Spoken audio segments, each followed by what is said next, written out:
Salve, meu querido aluno, salve, minha querida aluna, como é que vocês estão? Espero que todos estejam muito bem. Me chamo Francisco Mário, sou seu professor de Direito Constitucional e vamos aqui para um novo bate-papo junto com a aprovação PGE nesse projeto 30 minutos, dentro do qual, nesses 30 minutos, a gente conversa sobre um tema relevante no direito constitucional. Antes de a gente começar nosso bate-papo, nosso diálogo, nossa conversa, já segue a aprovação PGE para você não perder nenhum vídeo, para não perder nenhuma atualização, para não perder nenhuma novidade. Também baixa o material que está disponível para você e me segue lá no Instagram, Prof. F. Mário. O vídeo de hoje, a nossa conversa de hoje, é sobre um tema que muitas vezes é esquecido, mas eu não esqueço dele, porque é um tema relevantíssimo, seja para você enquanto cidadão, enquanto cidadã, seja para compreender adequadamente a nossa Constituição Federal, seja você como concurseiro, como concurseira. O tema de hoje é esse aqui, ó. Princípios fundamentais da República Federativa do Brasil. Aqueles princípiozinhos que estão no início da Constituição, os artigos 1º até 4º, quando você abre a Constituição, você encontra lá o preâmbulo. Logo após o preâmbulo, princípios fundamentais da República Federativa do Brasil. Vai do artigo 1º e termina no artigo 4º. Esses princípios, eles são relevantíssimos. Eu costumo dizer para minhas turmas o seguinte: todo o resto da Constituição tem como consequência a aplicação desses 4 primeiros dispositivos. Isso mesmo. Tudo mais que você encontra na Constituição Federal é mera consequência da aplicação dos princípios fundamentais. Então vamos compreendê-los, vamos ver como a Constituição os classifica, lembrando que nosso papo aqui é uma conversa, é algo mais descontraído, não é algo exauriente. Não dá para a gente exaurir esse tema em meia hora, isso aí é tema para a gente passar horas e horas conversando. Mas vamos dar para vocês uma ideia geral de como a Constituição organiza e o que são esses princípios para a gente compreender a sua importância. Mas antes a gente precisa compreender o que é um princípio. De maneira geral, o que é que vem a ser um princípio enquanto norma jurídica? Primeiro entender que princípios são normas. Já houve época na qual se entendia que princípios não eram normas jurídicas, eram meros aconselhamentos. E conselho segue quem quiser, conselho não é vinculante. Atualmente se entende, principalmente após o neoconstitucionalismo, a gente tem vídeos sobre neoconstitucionalismo gravado, procura aí que você vai encontrar, né? Assim passou a entender que princípios também são normas. Ao lado das regras jurídicas, princípios também são normas jurídicas. Claro que tem diferenças entre um princípio e uma regra. Normalmente um princípio é dotado de um maior grau de abstração. A regra, ela tem um menor grau de abstração, ela é mais concreta. Princípios são mandamentos de otimização, eles são aplicáveis na maior medida possível. As regras, de maneira geral, se aplicam por mecanismo de subsunção. Você verifica a situação fática, observa a regra e vê a consequência atribuída pela regra àquela situação fática, mecanismo de subsunção. Elas têm menor espaço interpretativo, enquanto os princípios têm um maior espaço interpretativo. De maneira geral, um conflito entre regras se aplica à ideia do tudo ou nada. Né? Se uma regra ela é antagônica à outra, ou você aplica uma ou você aplica a outra. Você vai adotar aqueles princípios de antinomia, de resolução de conflitos entre normas. Né? Norma posterior revoga a norma anterior, norma de maior hierarquia prevalece sobre a de menor hierarquia, norma especial prevalece sobre a norma geral. Mas você aplica uma, aplica a outra. Princípios não. De maneira geral, os princípios, quando entram em conflito, não vale essa ideia de tudo ou nada, você tenta harmonizá-los. Então existem diferenças entre princípios e entre regras. Mas algo que não é diferente é que ambos são normas jurídicas. E a gente encontra na Constituição determinados princípios. Dentre eles, os princípios fundamentais. Né? Então, como é que a gente pode classificar primeiro, ou melhor dizendo, conceituar os princípios constitucionais de maneira geral, para a gente chegar nos princípios fundamentais? Então, o que são os princípios constitucionais? Um conceito aqui, uma definição bem resumida. São normas constitucionais, lembra que são normas que podem ser expressas ou implícitas. Princípio democrático é uma norma constitucional, um princípio constitucional expresso. Princípio da razoabilidade é um princípio constitucional implícito. dotadas de um maior grau de abstração, tais normas são dotadas de um maior grau de abstração, e eleitas pelo Constituinte como fundamentos ou qualificações essenciais da ordem jurídica. Por que isso? Porque como o princípio ele tem um maior grau de abstração, eles revelam valores, ou seja, eles do ponto de vista axiológico, do ponto de vista de valores, normalmente, né, você tem valores ali mais relevantes para a sociedade, esses princípios terminam se espalhando por toda a ordem jurídica. Né, os princípios eles são multifuncionais. Como eles se espalham por toda a ordem jurídica, eles servem, no final das contas, além de mecanismos de aplicação e resolução de conflitos, eles também servem como diretrizes interpretativas para a aplicação das demais normas da Constituição. Eles têm uma função normogenética importante. Por quê? Porque são valores que direcionam a produção de outras normas.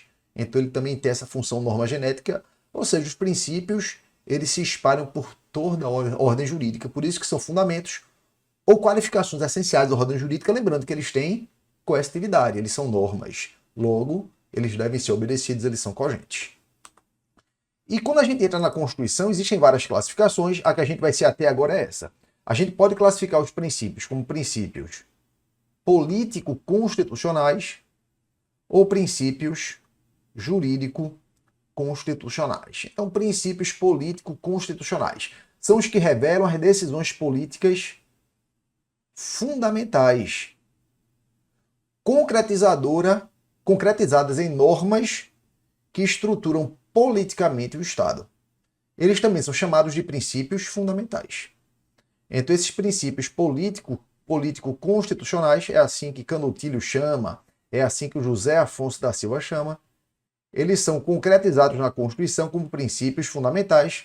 A gente vai encontrá-lo nos artigos 1º até 4º da Constituição. São eles que estruturam politicamente a República Federativa do Brasil. Por isso que eles são princípios que a gente pode falar que são princípios estruturantes. Porque além de fundamentarem a República Federativa do Brasil e a Constituição, eles as estruturam também. Um outro tipo de princípio que a gente encontra na Constituição são os princípios jurídico-constitucionais. Esses aqui estruturam a ordem jurídica. E aqui um detalhe importante. Em regra, os princípios jurídico-constitucionais derivam dos princípios político-constitucionais. Porque os princípios políticos constitucionais, os princípios fundamentais, os princípios estruturantes, eles fundamentam toda a Constituição. Os princípios jurídico-constitucionais, eles estruturam a ordem jurídica. Em razão disso, os princípios jurídico-constitucionais, eles na realidade se revelam como a aplicação de um princípio político-constitucional dentro da ordem jurídica. Um exemplo aqui para ficar mais fácil. Nós somos um Estado democrático de direito. Isso é um princípio político-constitucional que, claro, vai ter reflexos na ordem jurídica. Você tem como, por exemplo, um princípio jurídico-constitucional, o princípio da legalidade. O princípio da legalidade é um princípio que é inerente à ideia de Estado democrático de direito. E é uma aplicação prática do princípio político-constitucional dentro da ordem jurídica, gerando um princípio jurídico, o princípio da legalidade. Tem vários outros exemplos aqui para vocês compreenderem. E vamos tratar agora aqui como a Constituição classifica os princípios fundamentais, os princípios político-constitucionais, os princípios estruturantes. Então, esses princípios se subdividem em princípios definidores da forma e da estrutura do Estado, está lá no artigo 1º caput. Os fundamentos da República Federativa do Brasil, está no artigo 1º, incisos 1º até 5º. O princípio da divisão orgânico-funcional dos poderes, também conhecido como separação dos poderes, artigo 2º. Os objetivos fundamentais da República Federativa do Brasil, artigo 3º. E os princípios norteadores da República Federativa do Brasil nas suas relações em âmbito internacional, artigo 4º. Então veja como é rico os 4 primeiros artigos, como são ricos os 4 primeiros artigos da Constituição Federal. E a gente vai analisar aqui um por um. Claro, repito, o objetivo aqui não é esgotar o tema, nem daria tempo. Né? Mas aqui dá aqui para vocês uma visão geral, inclusive de pontos que livros, como regra, não tratam. Né? Talvez um livro que trate, né, melhor dessa temática aqui é a Constituição Comentada. É a Constituição comentada pelo Paulo Bonavides pelo Valber de Moura Agra e pelo Jorge Miranda. Né? Então a gente tem essa Constituição comentada, é um cara massa, bem grossa. Né? Quem quiser aprofundar mais um pouquinho o tema, você pode estudar por ela. Trata da Constituição item por item, inclusive dos princípios fundamentais. E vamos tratar agora aqui do artigo 1º caput. Né? Primeiro princípio estruturante. Está no artigo 1º caput, que são os princípios definidores da forma de Estado e da estrutura do Estado. Ele fala o seguinte: a República Federativa do Brasil, primeiro ponto importante, qual é o nome do nosso Estado? República Federativa do Brasil. Não é Brasil, é República Federativa do Brasil. Brasil, a gente pode chamar de país até, que é aquela área geográfica ocupada pela República Federativa do Brasil, que é o nome do nosso Estado soberano. Ela é formada pela união indissolúvel. Pela união indissolúvel. O Pacto Federativo ele é indissolúvel. Da união, né, dos estados e municípios. A união representa tudo. E do Distrito Federal, constituindo-se em Estado democrático de direito. Então o que é que ele está dizendo para a gente? Primeira informação que dá para a gente é a nossa forma de governo. A nossa forma de governo é uma república. Faz parte do nome, né? República Federativa do Brasil.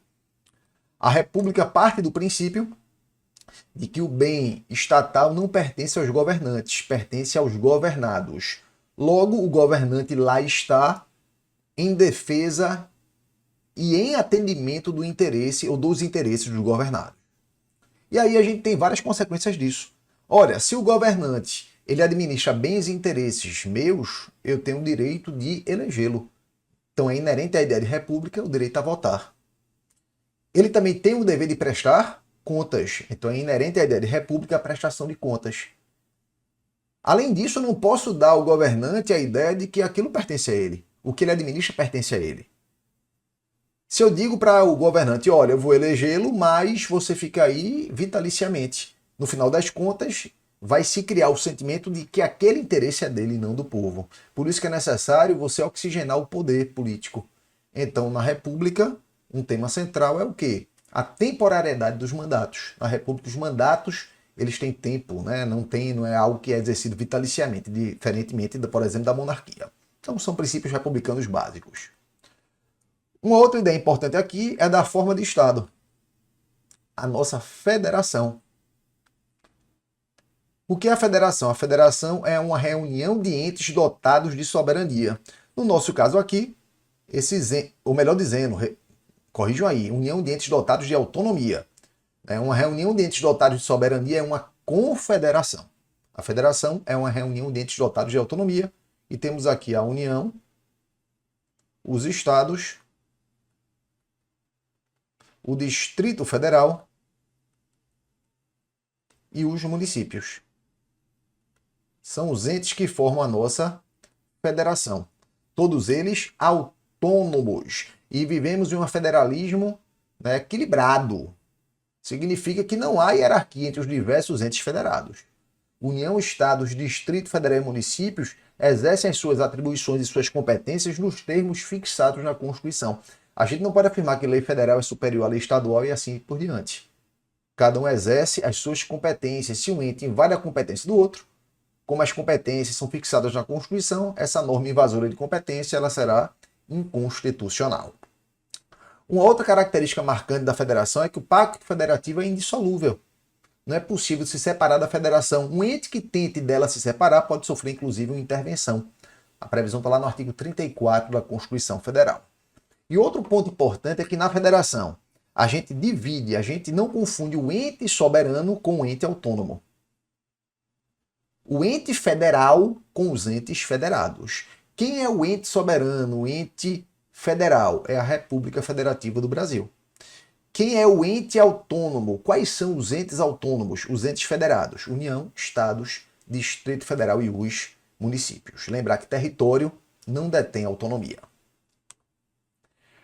Próxima norma importante é que trata do nosso regime de governo, que é um Estado democrático de direito. Nós somos um Estado democrático de direito. Significa que vivemos sobre a ordem de uma Constituição, e adotando um modelo democrático onde todo poder emana do povo. Inclusive, o artigo 1º, parágrafo único, deixa isso muito claro. Olha aqui o que ele diz. Todo poder emana do povo. Somos uma democracia. Todo poder emana do povo. Que o exerce por meio de representantes eleitos ou diretamente, nos termos desta Constituição. O que é que isso significa? Todo poder emana do povo. Somos uma democracia, um Estado democrático de direito. E esse poder pode ser exercido diretamente ou indiretamente. Ele pode ser exercido por meio de representantes eleitos. A gente tem eleição, periodicamente. E aquele que é eleito vai nos representar em suas atribuições. Mas a democracia também pode ser exercida diretamente, quando a Constituição permite, por meio, por exemplo, de plebiscito, por meio de referendo, por meio de iniciativa popular, né? Além de outros mecanismos de democracia direta. Então a gente mescla um modelo de democracia indireta, exercício do poder por representantes eleitos, com mecanismos de democracia direta, onde o povo diretamente pode tomar a decisão. Por isso que a gente tem uma democracia semi-direta, também chamada de democracia participativa, né? Então a gente tem também uma democracia participativa, onde o povo exerce também um papel, em algumas situações, de atuante direto do poder político. Mas lembra, o titular do poder constituinte, o titular do poder político e do poder constituinte é sempre o povo, sempre o povo. Então, uma ideia geral aí sobre o artigo 1º, caput, da Constituição Federal. Lembro que isso aqui são ideias rápidas.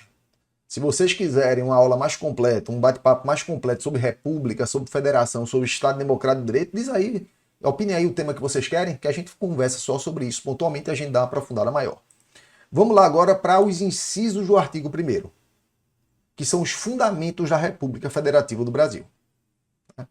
Quais são os fundamentos da República Federativa do Brasil? E qual é a pergunta que a gente faz aqui para compreender quais são os fundamentos? Quais os princípios que a República Federativa do Brasil deve seguir para estruturar-se internamente? Então, quando a República Federativa do Brasil se estrutura internamente, quais são os princípios que devem guiar essa estruturação? São os fundamentos da República Federativa do Brasil. Soberania, cidadania, dignidade da pessoa humana, valor social do trabalho e da livre iniciativa e o pluralismo político. E aí vem o bizu eterno para vocês não esquecerem os fundamentos, que é o só se diva plu. Só se diva plu. É a inicial, né, a primeira sílabazinha aí de cada um dos incisos que compõem o artigo 1º. E outro ponto importante aqui. E aí, cuidado com as pegadinhas nas provas. Se a prova pergunta, é princípio fundamental da República Federativa do Brasil? Se a pergunta é essa, vale qualquer coisa que esteja entre os artigos 1º até 4º da Constituição, porque tudo aquilo é princípio fundamental. E você tem as diversas espécies. Bora voltar até para cá, ó. Você tem, por exemplo, no artigo 1º, incisos 1º até 5º, os fundamentos da República Federativa do Brasil. Então, se a questão pergunta quais são os fundamentos, ela só quer saber o que está no artigo 1º, inciso 1º até 5º, não quer saber o que está no artigo 3º. Se quer saber quais são os objetivos fundamentais, ela só quer saber o que está no artigo 3º. Se quer saber os princípios que regem as relações internacionais, ela só quer saber o artigo 4º. Perceberam? Então, cuidado para não cair nas pegadinhas se a questão está perguntando para vocês o gênero ou uma das espécies. Né? Então, já estamos tratando das espécies. A próxima espécie aqui são os fundamentos da República Federativa do Brasil. Então, primeiro fundamento, comentários bem rápidos, hein, galera? Realmente, se vocês quiserem o aprofundamento disso aqui, a gente faz uma aula específica sobre isso. O primeiro fundamento é soberania. O que é que significa soberania? A soberania ela pode ser analisada no plano interno ou no plano externo. No plano interno ou no plano internacional. No plano interno, soberania significa a imperatividade e a coercitividade. Significa que a República Federativa do Brasil ela tem o poder, ela exerce o poder de elaborar normas cogentes, normas obrigatórias, e pode obrigar, inclusive com a utilização de força física, que essas normas sejam respeitadas. Então ele tem uma supremacia, caracterizada pelo quê? Essa supremacia pela imperatividade, produção de normas cogentes e utilização legítima da força física. Tem uma norma que diz que você tem que pagar tributo. Se você não paga o tributo, Você é obrigado a pagar, independentemente da sua vontade. Vale a vontade da norma, ela é imperativa. E se você não paga, o Estado vai, por meio de um devido processo legal, pegar um bem seu, por exemplo, para que aquele bem seu adimpla a dívida que você deixou de pagar. Mesmo que você não queira, não, eu não quero que você pegue meu carro, mas com utilização de força física, inclusive, vai ser possível pegar aquele carro, veículo, claro, por dentro de um devido processo legal, para você adimplir o que você deve. Então, um exemplo aqui, né? Utilização de força física legítima. No plano internacional é diferente. No plano internacional, a soberania se revela como a ideia de igualdade e independência. No plano internacional, a República Federativa do Brasil ela se convive com vários outros estados soberanos, igualmente soberanos. Então, o Estado, juridicamente, pelo menos do ponto de vista formal, não pode interferir no outro Estado. Um Estado não pode se dizer supremo com relação ao outro Estado. Ali vale a ideia da igualdade e da não interferência, da independência. Isso é no plano internacional. Claro que isso sofre relativizações do ponto de vista econômico ou até do ponto de vista da preservação de direitos autônomos, as hipóteses de intervenção humanitária em estados soberanos que não respeitam direitos humanos. Então você tem relativizações hoje em dia, até pelo fenômeno da globalização. Mas do ponto de vista clássico, o conceito que vale é esse que eu passei para vocês. Próximo fundamento, a cidadania. Aqui a cidadania, enquanto princípio fundamental, não é a cidadania meramente formal. Aquela ideia que o indivíduo tem condição de votar. Cidadão, do ponto de vista técnico formal, é aquele que pode votar. É aquele que tem capacidade eleitoral ativa. A cidadania aqui é um conceito mais amplo. É a seguinte ideia, a ideia de cidadania contemporânea. Que o indivíduo, para poder votar, realmente ele tem que ter um voto livre e consciente. Para que ele tenha um voto livre e consciente, olha a sua amplitude, como agora a ideia abre. Ele tem que ter condições sociais, condições econômicas e liberdade material para votar. Significa que todos nós somos titulares de direitos fundamentais que vão garantir acesso aos meios sociais, acesso a direitos econômicos e uma possibilidade real de votar com liberdade de acordo com nossa consciência. Então, cidadania aqui do conceito contemporâneo não é um conceito meramente formal, técnico, é um conceito material de cidadania. Ela envolve a ideia de que todos nós, para que possamos votar conscientemente de maneira livre, devemos ser titulares dos direitos pelo menos básicos, para que a gente possa ter realmente essa liberdade e consciência ao votar. Próximo direito fundamental, ou melhor dizendo, próximo fundamento, a dignidade da pessoa humana. Isso aqui é o elemento central de toda a ordem jurídica, inclusive, né, é um valor intrínseco ao ser humano. O ser humano é digno. Não importa que ser humano seja esse. Ele tem um núcleo essencial que não pode ser devassado, que não pode ser atingido. Enquanto as coisas têm um preço, o ser humano ele tem dignidade. É esse valor que rege a condição de ser humano. Então a dignidade da pessoa humana é o núcleo fundamental da ordem jurídica e os direitos fundamentais que a Constituição prevê existem justamente para concretizar a dignidade da pessoa humana. A dignidade da pessoa humana enquanto princípio é um conceito muito amplo, fluido. E os direitos fundamentais previstos na Constituição servem justamente para concretizar a dignidade da pessoa humana. Próximo fundamento, o valor social do trabalho e da livre iniciativa. Isso deixa muito claro que a gente adota um modelo capitalista, porque a gente adota a ideia de livre iniciativa, mas esse capitalismo ele é balanceado pelo valor social do trabalho. A Constituição, ao tempo que prevê o direito à propriedade, ela prevê também que a propriedade deve atender à sua função social. Um exemplo aqui.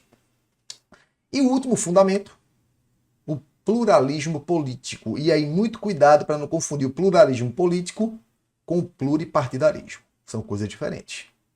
Na realidade, o pluripartidarismo é uma consequência do pluralismo político. O pluralismo político permite haver uma pluralidade de ideias, uma pluralidade de valores, todos eles convivendo harmonicamente dentro da sociedade. Em razão disso, em razão do pluralismo político, você tem a liberdade de expressão, a liberdade de consciência, a liberdade de crença, a liberdade de religião, inclusive o pluripartidarismo. Afinal das contas, em tese, o partido político ele consubstancia, concretizando uma determinada ideologia, uma determinada ideia. Então, na medida que eu posso ter várias ideias na sociedade, eu posso ter vários partidos concretizadores dessas ideias, para que por meio desses partidos aquela ideia chegue, né, ao poder ou seja minimamente representada. Então, Por isso que a gente diz e afirma que o pluripartidarismo é uma consequência do pluralismo político. Vamos pular o artigo 2º, antecipo que o artigo 2º não vai ser objeto da nossa conversa de hoje, que é a separação dos poderes. Isso merece uma aula só para ele, uma conversa só para ele. Se vocês quiserem, inclusive, deixem aqui informado. Mário, faz um vídeo só sobre separação dos poderes, que a gente faz um vídeo só sobre ele, beleza? Aqui a gente vai comentar muito rapidamente. Mas aí vamos para o artigo 3º, que são os objetivos fundamentais. E a pergunta que se faz é aqui. Quais os objetivos que a República Federativa do Brasil deve seguir internamente? Por isso que os objetivos fundamentais são verbos. É algo que a República Federativa do Brasil vai atingir internamente. Observe que os objetivos fundamentais não se confundem com os fundamentos. Os fundamentos são qualificações intrínsecas da República Federativa do Brasil. Soberania, cidadania, dignidade da pessoa humana, etc. Os objetivos fundamentais é algo que a República Federativa do Brasil vai tentar atingir. São programas de atuação para a República Federativa do Brasil. Então, o artigo 3º da Constituição se qualificam como normas programáticas, que são típicas desse tipo de Constituição aqui, ó. Essas normas programáticas são típicas de constituições sociais, ou como queiram chamar, constituições dirigentes. Nossa Constituição Federal é uma Constituição social, uma Constituição dirigente, ela tem em seu corpo normas programáticas. As principais aqui estão no artigo 3º, que é construir uma sociedade livre, justa e solidária, garantir o desenvolvimento nacional. Aí vem na prova o seguinte, garantir a independência nacional. Errado, galera. Garantir a independência é algo que a República Federativa do Brasil atua no âmbito internacional. É princípio norteador das relações no âmbito internacional, que a gente vai ver daqui a pouquinho. O objetivo fundamental é garantir o desenvolvimento nacional. Então, cuidado com isso aí. Erradicar a pobreza, a marginalização e reduzir as desigualdades sociais e regionais. Isso aqui, inclusive, passa a ideia da isonomia, da igualdade em sentido material. A igualdade perante a vida. Né? A ideia de você erradicar a pobreza, marginalização e reduzir desigualdades sociais e regionais. E promover o bem de todos, sem preconceitos de origem, raça, sexo, cor, idade e quaisquer outras formas de discriminação. Isso aqui passa a ideia da igualdade na sua terceira dimensão. Olha só como é rico esses artigos aqui. Igualdade em sua primeira dimensão. É igualdade na lei. A lei não pode trazer benefícios ou privilégios indevidos. Igualdade em sua segunda dimensão. É igualdade material, igualdade perante a vida. Tratar igualmente quem está em situação igual e desigualmente quem está em situação desigual para você garantir a igualdade material, a igualdade social. Onde é que a gente encontra isso aqui também? Além dentro da ideia de princípio da isonomia, está aqui, ó. É um objetivo fundamental, erradicar a pobreza, marginalização e reduzir desigualdades sociais e regionais. E você tem a terceira dimensão do princípio da isonomia, do princípio da igualdade. É você não ser discriminado em razão das suas diferenças. Você tem um direito de ser diferente e tem um direito de não sofrer discriminação em razão da sua diferença. Onde é que a gente encontra essa terceira ideia, essa terceira dimensão do princípio da isonomia? Aqui. É um objetivo fundamental. Promover o bem de todos. De todos. Sem discriminação. Sem preconceito. De origem, raça, sexo, cor, idade. Observe que os termos que a Constituição utiliza, sexo, por exemplo, é porque a Constituição é uma Constituição antiga. Na época não estavam realmente já concretizadas as terminologias novas. Por isso que ela utiliza ainda o termo sexo. E quaisquer outras formas de discriminação. Então aqui a gente tem que entender no sentido amplo, né? Por exemplo, da orientação sexual da pessoa, e não apenas de sexo enquanto algo biológico. Beleza? E vamos aqui para o artigo 4º, os princípios norteadores das relações no âmbito internacional.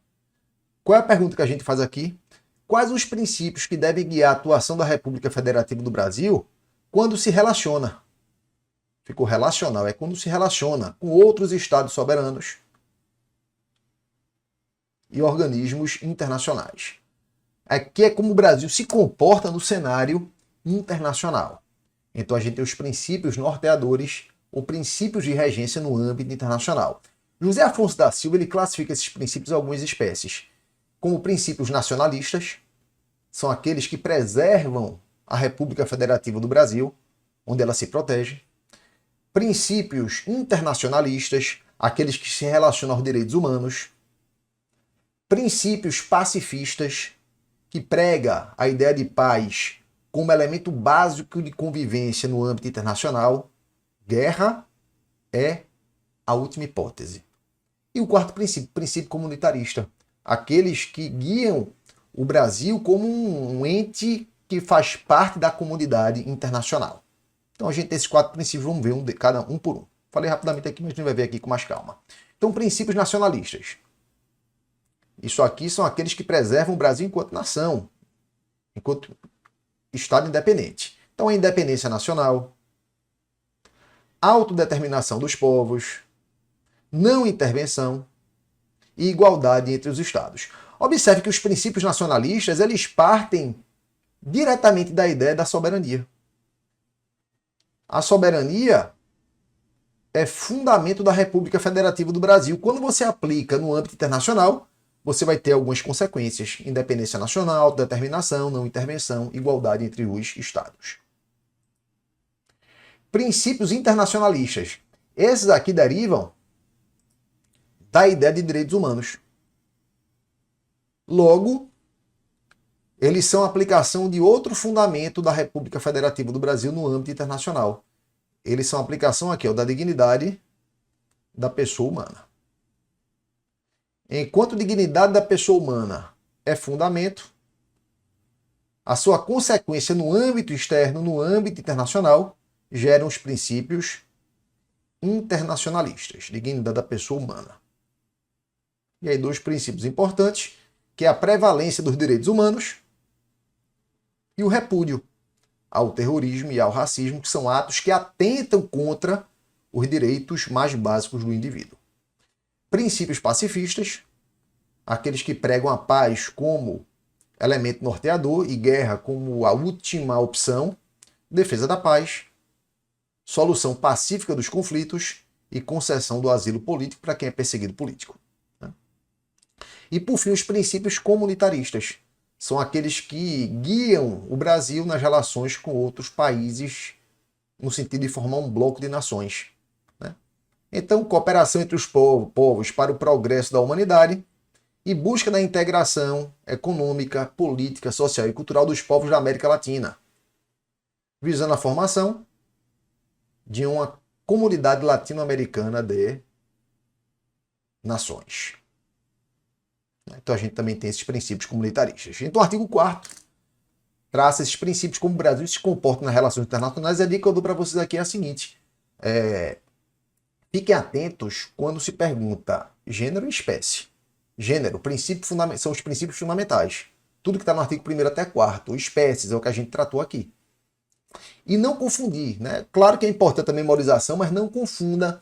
Chegou na hora da prova, não conseguiu memorizar ou falhou a memória. Então, qual é a lógica que você vai seguir? Lembra, fundamentos. É algo intrínseco à República Federativa do Brasil, é uma qualidade da própria República Federativa do Brasil. Soberania, cidadania, dignidade da pessoa humana, valor social do trabalho, da livre iniciativa e pluralismo político. Objetivos fundamentais. É algo que a República Federativa do Brasil persegue internamente. Garantir o desenvolvimento nacional, reduzir as desigualdades e a pobreza, e assim por diante.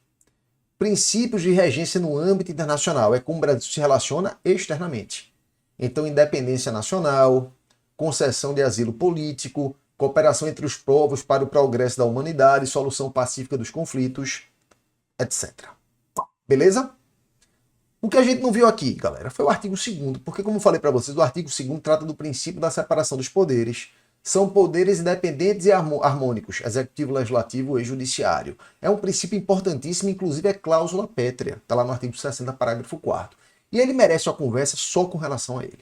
Para a gente tratar dos detalhes, tratar da sua evolução, tratar da sua interpretação. Então, se você quiser um bate-papo, uma conversa, um diálogo sobre separação dos poderes, ou você quer saber por que separação dos poderes não é o melhor termo é repartição orgânico das funções, ou repartição orgânica das funções, ou repartição orgânico-funcional. Por que esse é o melhor termo e não separação dos poderes? Se você quer saber de tudo isso, comenta aqui embaixo e fala, Mário, faz aí uma aula, faz uma conversa sobre esse tema que eu vou ter o maior prazer da gente bater um papo sobre esse assunto. Não esquece de seguir a Aprovação PGE para não perder nenhum vídeo, não perder nenhuma novidade, baixar o material. Me segue lá no Instagram, Prof. Mário. Um grande beijo, um grande abraço e até a próxima.